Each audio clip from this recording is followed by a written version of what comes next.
to a wee what we've been Sure. watching, which I imagine will be quite decent for both of us, because we obviously weren't in last week. We were out last weekend and everything as well. So yeah. Too busy gallivanting. That's the. I know. Right. So Mary, what have you been watching? So in news that'll surprise no one, Formula One is back.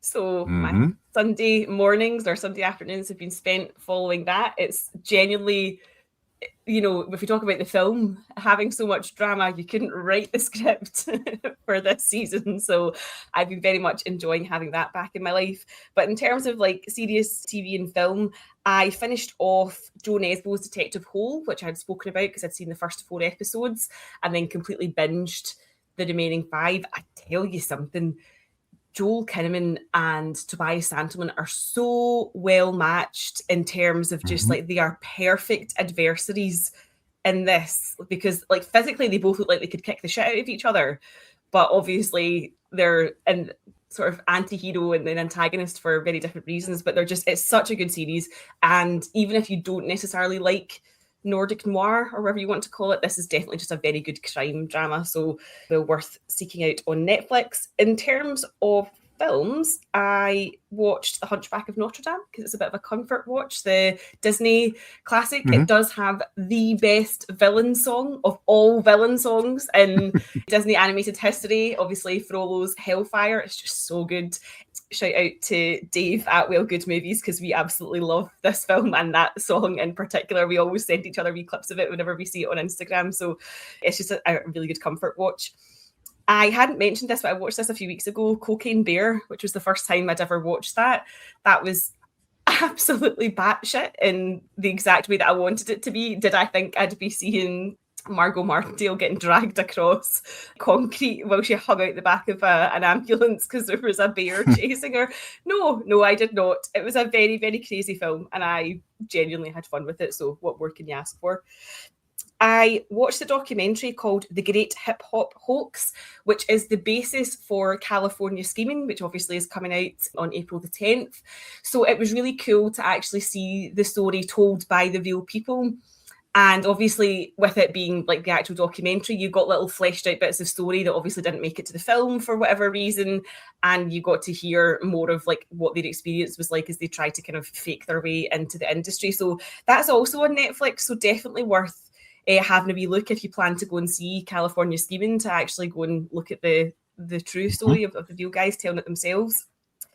I then watched Mr. Nobody Against Putin, which won the Oscar, obviously a couple of weeks ago. So that's on iPlayer, I think. Obviously the story of the teacher who lived in a sort of rural copper mining town in Russia who was smuggling video out of the country to show the very rapid indoctrination at primary school level once the invasion of Ukraine had started, and how all of the lessons changed and the really racist language that was being used in lessons, and the military drills that started, like, from young children upwards, and how the school leavers were getting their heads shaved and being prepared to be sent off to the front. It's a really, really good documentary, and obviously very shocking as well, because some of the teachers are sort of going along with it with a bit of a wink and a nudge, but there are others who you can tell truly believe everything that they are being fed by the news. So, as I say, on iPlayer, so check it out. It's a really, really good film. Obviously, it's an Oscar winner.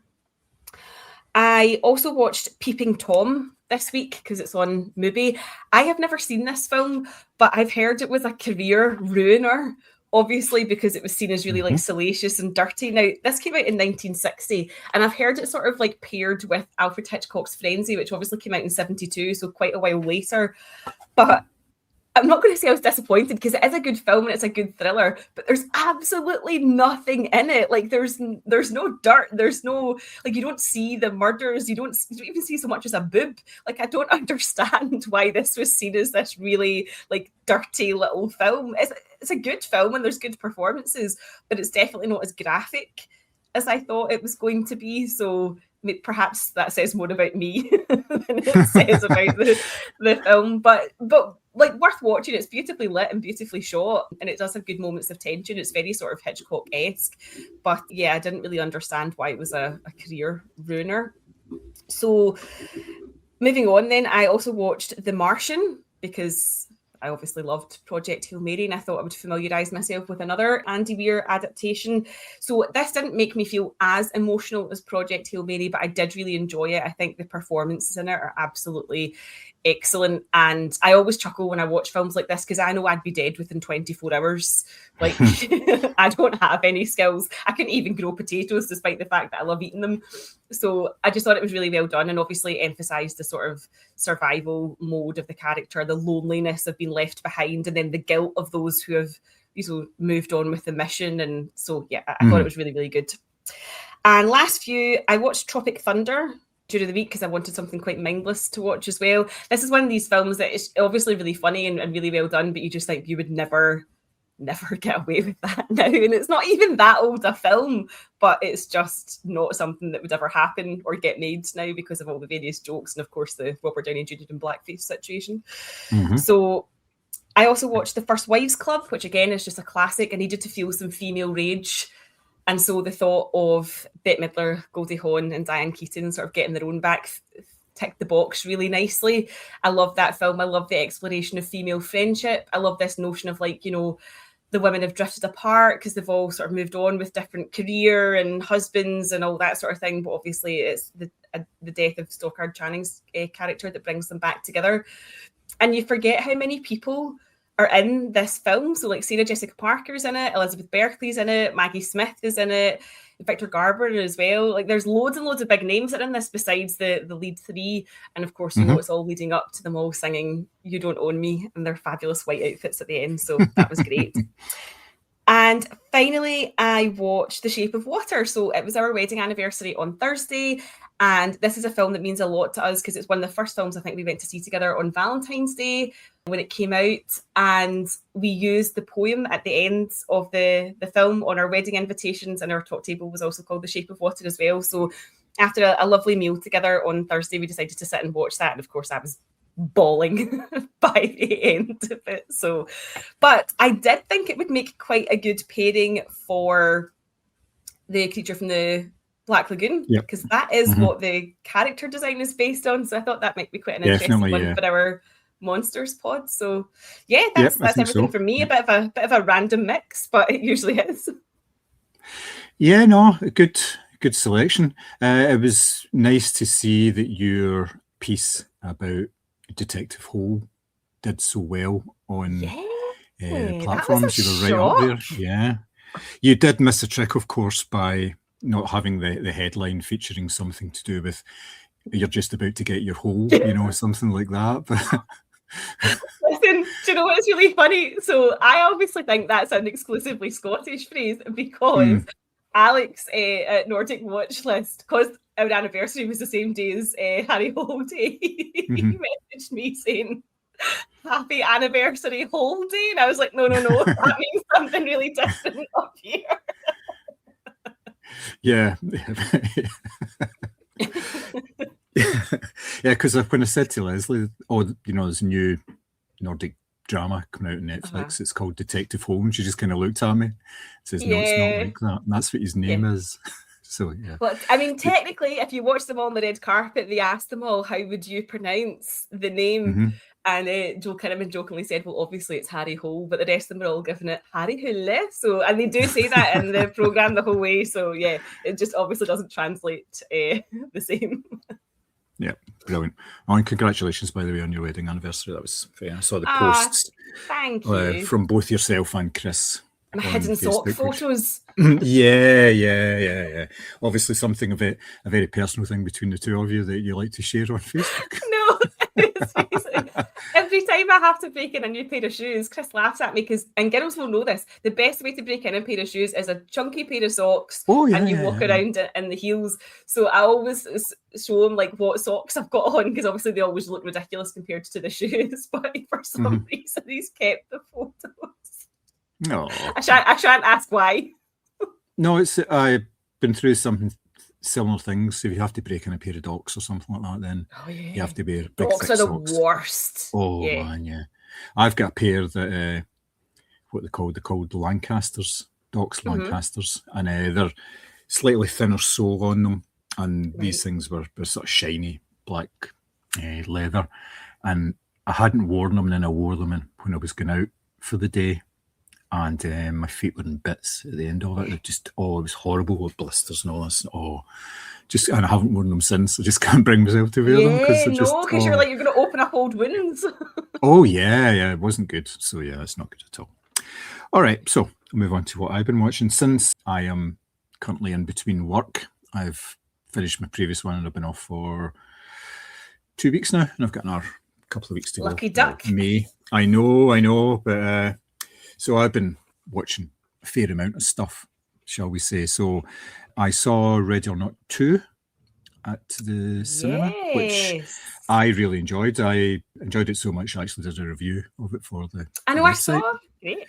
So yeah, it was what I expected the film to be. It was a sequel. There was obviously more to it in terms of she wasn't getting married again and having to survive another one. It's like it's kind of leveled up in that if you beat this challenge, you're basically automatically into another challenge with all these other families, and it goes into more of the sort of the background to it, the whole sacrifice thing, and they're all sort of disciples of Satan and everything, which they were before. But yeah, it was it was a lot of fun.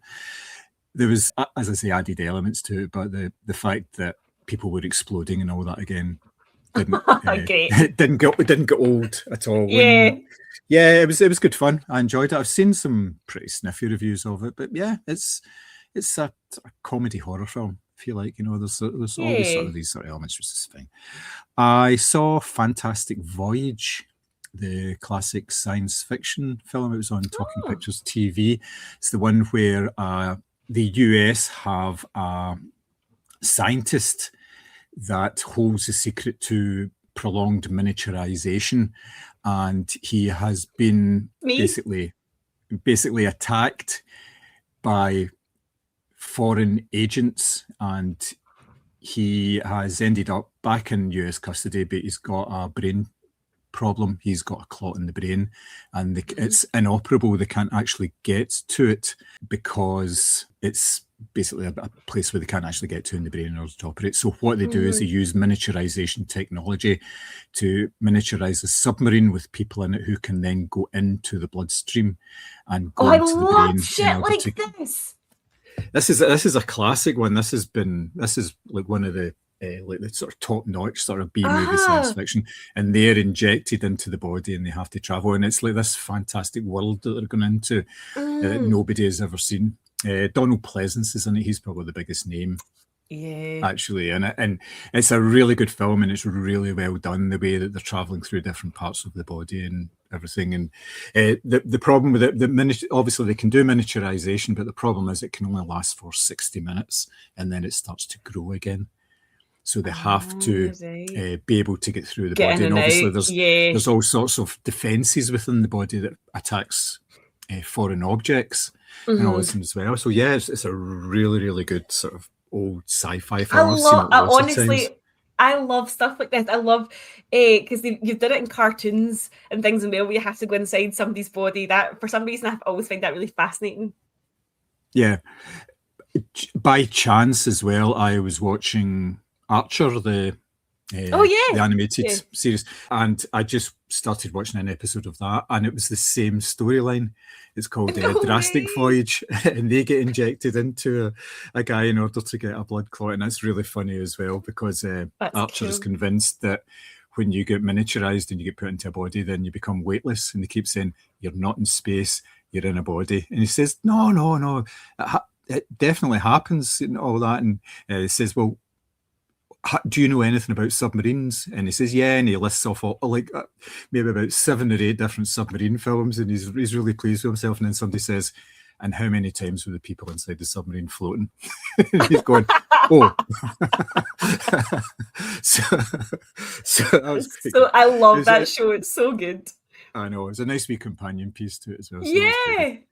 I watched Orwell 2 + 2 = 5, which you have obviously seen at the film festival and reviewed on the site, and you did have a lie down after that. That was just too much. It was far too much information. It was just really like totally full on. You could watch a bit of it and then basically you hate yourself and hate the world around you because of the information that you're getting fed. The basis of it, as you well know, is that it's based on the writings of Orwell around the time when he was doing 1984, and it mentions Animal Farm as well because that was round about the same time. But it was all his letters and commentaries and everything about what he was doing at the time and why he was actually writing the book and everything else. So it's really interesting that. And then it goes off on a tangent and it sort of uses current events to mirror a lot of the stuff that's actually happened within the novel as well. So it was really kind of spot on. It just shows you that things really haven't changed very much at all, which is not a good thing, which is never good. And I saw Don't Be Prey, which is a documentary about marathon swimming. It's like an Australian guy who took up swimming to basically relieve sort of pressures and stress. He's a CEO of a big Australian company, and he took up swimming and he decided that he wanted to challenge himself. So he trained to do a swim of the English Channel, which there's been quite a lot of people done it, but it's still a very rigorous challenge to do it. It's interesting to see because if you look at the straight line between like Calais and France, it's like maybe about 12, 14 miles, something like that. But you don't swim in a straight line because of tides and currents and things like that. And you actually go in a sort of a loop. You go up and down and up and down. You see the sort of progress of like other ones. And if you go too far, then you can't make it back up and you'll never be able to do it. So he did that and it took an awful lot of effort and he had like a proper trainer and all this. And the way that they do it is they have to follow certain rules. They can't have flippers, for instance, and they can't get on the boat in order to eat. So all they have is like their speedos. They're allowed to wear goggles. They're allowed to wear a swimming cap, and that's it. That's all. And they can put some grease on and stuff like that to help with the cold and also help with the chafing, because if you're doing the same sort of movements all the time, it is going to start sort of rubbing on you. So he did that, and then it was suggested to him that he does 7 straights, I think it is, and it's 7 different. It's an American guy who came up with this sort of extreme swimming challenge where you have to do these 7 different swims, and it's all different parts of the world. So there's different conditions. It seems to be that the common factor between them all is there's probably something in there that's going to bite you or do something against you. You know, it might be a shark, it might be a jellyfish or whatever, even in the colder waters. So like I say, it's all over the world. And one of them is the English Channel. So he does a step up because he'd already done that. But there's like one in Japan, and there's one Catalina Strait that has to do that. And there's the North Strait as well, which is in Scotland. So it's freezing cold water. So it's all these, it's very, very different challenges. And it's basically this guy's journey going through this. And they speak to other people who have done the same sort of challenges. And some of them are, you can have like 3 or 4 people doing the swimming challenge and all this. So it's all about how people do this. And this is like over the course of about 10 years. This isn't like a sort of a short-term thing. And you have to train all the time for it. And, you know, you have to have you have to have a mindset that you just keep going, even when you're completely knackered, you just keep going. And it was a really good film in that sort of respect. So, and it wasn't overly sympathetic, but it wasn't overly critical of them as well, because it's a thing that costs a lot of money to do, because you're having to hire a boat and like support and all this sort of stuff in order to do it, and accommodation, and obviously your training and everything. There's a lot to do with that, and it takes you away from your family and everything. But yeah, it was an interesting wee movie actually. I didn't really expect very much from it, so it was. Yeah, I think it's getting a cinema release, but it didn't really hang about for too long, to be perfectly honest, which is a bit of a shame. But these documentaries are sort of more best served on a streamer. I know that sounds terrible, but it's only really during like festival that I watch a lot of documentaries in the cinema. Most of the time I come across them on streaming platforms. Yeah, I can see why this one was on there, because of some of the sort of sea views and everything, you know, the sort of emphasises the expansive water that this person is actually trying to get across and all that. And to its credit, it didn't have like lots of dramatic music and things like that. All No that kind of Jaws stuff. theme. No, it shied away from all of that, which was nice because it just relied on the narration and the actual telling the story visually, which was pretty good as well. Because I've got a wee bit of time in my hands, I've decided to delve into the Spider-Verse, go through the films associated with that. So far I have watched 5 of the Spider-Man films and an associated film. So I watched all Tobey Maguire films, 1, 2, and 3. I'd seen 1 and 2 before. Yeah, I'd seen those before. And 1 through sort of 2026 eyes is a wee bit ropey in terms of the CG. It doesn't kind of stand up so much. 2 is fantastic. It works really well. It's a great story. It's Doc Ock in it, whereas the first one had the Green Goblin as the big bad in it. And the second film actually stands up a lot better in terms of the CG and everything as well. It's really, really good film. The third one, Spider-Man 3, I hadn't seen before because I'd been kind of put off it by the reviews, and I think I was probably right in avoiding it because it wasn't really that great. Story was a bit weak, it was overlong, and there was these weird sequences in it where there's like a nightclub scene where... Is it the James Franco one? Yeah, he's in all 3 of them. Yeah, but he's like he's like the kind of character. Yeah. He takes on the Green Goblin mantle. Spoilers for a film; it's about 20 years old. Yeah, you know, everybody's seen. And Venom is in it as well. So, but there's sequences where he's trying to impress MJ, and he is like dancing in a nightclub, and he does a whole routine and everything. And you're thinking, this is shite. It's terrible. And there's another sequence where he's like he's got this big hit for himself because he's part Venom, and he's walking down the street as if he's like John Travolta, and he's all, hey, ladies, hey, you know, that sort of stuff. And it's cringeworthy. It's awful. It's awful filmmaking. It's awful storytelling as well. So yeah. So I moved on from there to The Amazing Spider-Man and The Amazing Spider-Man 2, the Andrew Garfield films, which they stand up pretty well, actually. Andrew Garfield's pretty good. By the second one, he's maybe just a bit too old to be just sort of like graduating from high school kind of idea. But the films do stand up in that respect. The second one is partly a sort of gateway to a third Amazing Spider-Man film because there's elements in there that were never fully explored because they were going to bring in like the Sinister Six and things like that, and obviously that didn't happen. Yeah, moving on from there, I watched Civil War, Captain America Civil War, because this is the first appearance of Tom Holland as the current Spider-Man in there. So I watched that as well. So that was pretty decent. I obviously like Civil War. It's not my favourite of the Marvel films, but it's pretty close. It's right up there. It's basically an Avengers film by another name because there's so many people in it, which was pretty good. And I watched Venom Let There Be Carnage, which obviously has got it's within the universe, which is really good. That's a brilliant film. I really enjoyed that. I love those films. Woody Harrelson is just amazing in it. So just having fun. Like, absolutely. What's not to enjoy? Yeah. So I'm going to follow that up over the next week or so and watch the Tom Holland films. And I'm going to watch the third Venom film. I've got I don't know why, but I'm going to watch Madam Web, and I'm going to watch Morbius. Simi has put me off Madam Web, and do you know what? It's such a shame because, as you all know, I love Tahar Rahim, and his new film he's in the new Julia Ducournau Alpha. That's getting brilliant reviews. Like, he's such a good actor. I just don't understand what went wrong with that film. Like, was it the script? Was it the acting? Was it the CG? Like, it just sounds like everything went to shit.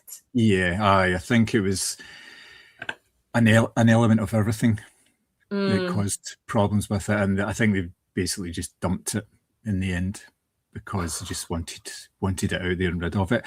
It's not a great film. It's not the worst film you will ever see, but it's not a great film. It could have been a lot better. You can see wee bits in there and you think if they'd emphasised, some stuff a bit more, then it could have actually worked out to be quite a nice film. But yeah, I'm going to give that a watch again, and I'll give Morbius and the Spider-Verse films. I watched Into the Spider-Verse about 2 months ago, so I'm going to watch Across the Spider-Verse as well. And then obviously by that time, the new Spider-Man film will be out in June, so should be able to see that. So yes, that will be quite good. Can I ask one favour? Can you go live on the Moviescramble Instagram when you're watching Madam Web and Morbius, just so we can see your reactions in real time? Yes, quite. I watched a film called Mercy on Prime Video. It's from Timur Bekmambetov, the Russian director. I think he did Night Watch and Day Watch. Yeah. That rings a bell, but the name of that film as well, who's in it?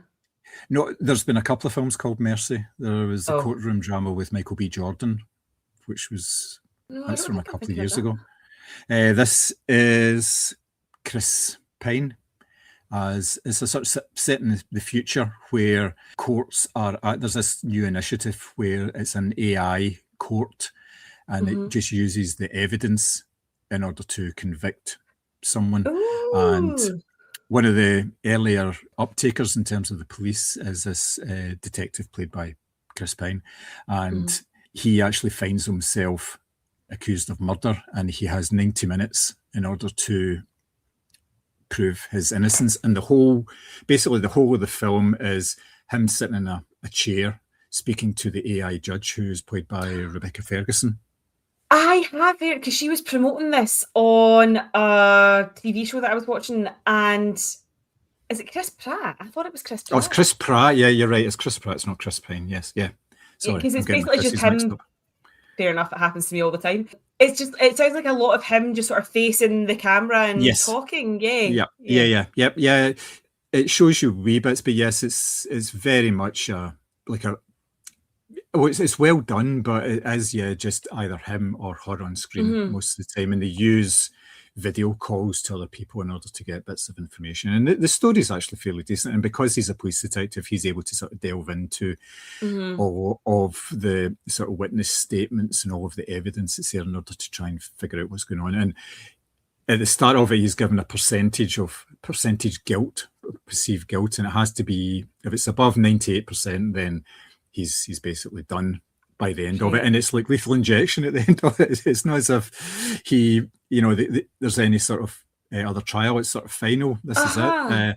And it has to go down below something 92% of certainty. And this is all judged by this AI program as well. But yeah, it was a fairly decent film. I quite enjoyed it. It zipped along. It was only an hour and a half. So yeah, really good. I watched Lips of Blood, which is a 1975 film by Jean Roland, a French director. It's a vampire film, which has probably been covered by Vampire Videos. Probably has been, yeah. It's a young boy gets lost when I think he's on holiday or something, and this woman finds him and takes care of him and shelters him, and he can't remember it as he gets older, and then he sees her again, and she leads him to this sort of crypt in the middle of Paris, where really dodgily someone has put like a sort of wee pile of stones and a cross actually on the floor, and of course he knocks it over, and the cross is there to stop the vampires who are all in coffins from getting out. And they get out, and of course it's all like sexy vampires just wearing sheer outfits with nothing else underneath them, and they're all very glamorous and blonde and stuff. And it's him. It's almost as if it's some sort of dream. He's trying to find this woman again, and he sees a woman who says that she is the one that he's looking for, but it may or may not turn out to be. And he's wandering about Paris trying to find her. And all. So it's a very sort of 1970s film. It's actually fairly interesting as well. It was pretty good fun. It's on Mubi at the moment as well. There's a few of his films on there, and there's a lot of that kind of soft pornish element to the way that they dress. There's no actually like sort of full-on sex scenes or anything, but yeah, it was pretty decent. Enjoyed that. I watched Dr. Phibes Rises Again, which is a Vincent Price horror film It's a follow-up to The Abominable Dr. Phibes, who is this character who doesn't really have a face, and he wears a mask, and it looks like Vincent Price, and he can't speak, so he speaks through a tube in his neck, and he's this sort of evil genius. And it's all, the whole thing is he is trying to resurrect his dead wife, who died during the first film. And at the end of the first, you get a nice wee handy sort of recall of the first film, the first 10 minutes of this. He, in order to avoid detection by the authorities, him and his wife go into this sort of futuristic type crypt where he goes to sleep for 3 years until everyone's kind of died down and he comes back. And what his idea is, he's going to get a map, which was in his safe, and that will find this sort of elixir that will bring his wife back to life. And of course, when he wakes 3 years later, his house is burned down and the safe has been raided, and he has to go find everything. But he's this evil genius, and it takes him to Egypt, and he plays this big organ, and he takes this big organ wherever he goes, and he's got an assistant, and he's got like a mechanical band as well that he takes with him, and it's just mad, just crazy stuff. I was going to say, it sounds wild. Yeah, it's a very sort of 1970s type film, you know, there's very much a 70s sensibility there as well, which is pretty funny. But yes, it was okay. I wouldn't watch it again, but yeah, it was all right. It was on Talking Pictures TV as well. Last couple of films, I watched Trance, the Danny Boyle film. That's the film that he made at the same time as he was developing the 2012 Olympics opening ceremony. It's a pretty decent film. I don't know if you've seen this one as well. James McAvoy, Vincent Cassel, and Rosario Dawson, and it's all about a guy who works in an auction house, and a painting goes missing. Then it turns out he was involved in the actual theft of it, but he can't remember where he put it because he got a blow to his head during the raid and everything. So yeah, that was fairly good. I enjoyed that. It was on Film 4, I think it was. I hadn't seen it since it came out, and I thought, yeah, this is, you know, it's one of these ones you kind of think, I did like that, would I go back and see it again? And it turns out that's the first time I'd seen it since it actually did come out in the cinema 2013, I think it was. So yeah, and it was quite an interesting, like, James McAvoy looks really young there, because obviously we've seen a lot of things with him over the last month or so when he's been promoting California Screaming, and he's got his hair pulled back and he's got a beard, and he is obviously he's great. He is like a lot older than he was. So yeah, it's you know, you can't really complain about these things at all. You can go, well, you know, it's all right. Last night I watched War Machine, the Alan Ritchson film on Netflix. We've been talking about him this week. I know. He was let me see, he is an army ranger in it, or he's trying to become an army ranger in this film, and there's a whole convoluted backstory about, like, it's got to do with his brother and everything like that, how he wanted to do it but he didn't survive. But I won't spoil anything for it. It's actually a decent film, but it turns out he's going through this army ranger training program, and they've got this mission to do in order to pass. But at the same time, fragments of a meteor fall to Earth, and within the meteor are actually these giant big fuck off robots, these killing robots, and him and his ranger pals are basically trying to stop this monstrous thing. So it is pretty much a wee bit of a mindless action movie and stuff, but it's still it was actually very good. Yeah, it passed the time quite nicely, and it wasn't. It didn't offend the sensibilities in any way, but you kind of know where it's going, and you kind of know the beats of it, and how he's an outsider to begin with and all that. But do you think that's going to last? Don't know. You know, things can change. All this sort of stuff. you know exactly what I'm meaning here. So it's one that you could have written in the back of a fag packet, the synopsis of it, and sold it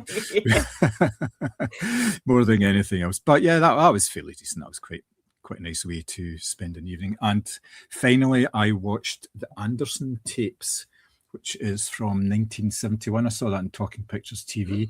It's Sean Connery as an ex-con who is a bit of a mastermind in carrying out heists, and he decides to do this heist within a building in New York where there's like 6 apartments in it, and he's going to do them all at the same time. But while this is happening, everyone that he comes into contact with is like under surveillance by various agencies in the US, and this is where the tapes idea comes from, that he's being recorded everywhere he goes, but everywhere he goes he's known as unknown white male, because they're not really interested in him, they're interested in who he's talking to, because some of them, the Black Panthers, there's mob interests as well, and it just kind of goes all over the place in terms of that, but the main focus is on the heist as well. It's the debut film from Christopher Walken. It says introducing Christopher Walken in this film. Oh my God. He's really young. He's like maybe about 22, 23 in this film. And he looks really young as well, which it's an interesting thing itself, but it's a pretty decent movie. It's, as I say, Sean Connery, Diane Cannon is in it as well. Oh, yeah. In her sort of prime, sort of early 70s, late 60s, early 70s, she was like sort of the main person, if you like, you know. She was married to Cary Grant as well, obviously, around about that time as well. Yes, she was. Yep. Yeah. And she's still going. I was looking her up. So she's like 89 now. And she's had a wee bit of work done, but she's still, you know, looks good for an 89-year-old, which is very nice indeed. Wow. So, and I think I've probably talked enough, to be honest. I've been talking for ages, but you've just been busy. You've had loads to watch. Yeah. Oh, there's always stuff to watch. Yes.